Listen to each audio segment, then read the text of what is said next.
এই হ্যালো, তুমি আমার গ্রুপে নিচ্ছিলে না কেন? হেই জান, ফ্রেন্ডের সঙ্গে কথা বলতেছিলাম। তো তো কি আমাকে গ্রুপে নেওয়া যায় না? জান সরি, প্লিজ মাফ করে দাও। নেক্সট টাইম আবার এমন হবে না তো?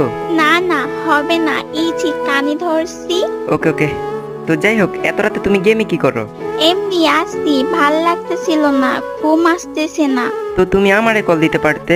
Sorry please. হয়েছে হয়েছে, থাক, আর নাকামি করতে হবে না। আচ্ছা জান, একটা কথা বলি। বলো। আমার এক ফ্রেন্ড বারবার স্লো ডাকতেছে, আমি একটু ওর গ্রুপ থেকে আসি, তুমি একটু ওয়েট করো। কতক্ষণ লাগবে? 2-1 মিনিট। ওকে ওকে, যাও তাড়াতাড়ি এসো। ওকে থ্যাংক ইউ জান, তুমি ওয়েট করো, আমি এখনই আসতেছি। ওকে ওকে, যাও। ও তো চলে গেল, এখন কি করি? কিছুই তো ভালো লাগতেছে না। আর এখানে দেখে বন্ধু অনলাইনে, যাই হোক ওর গ্রুপে যাই।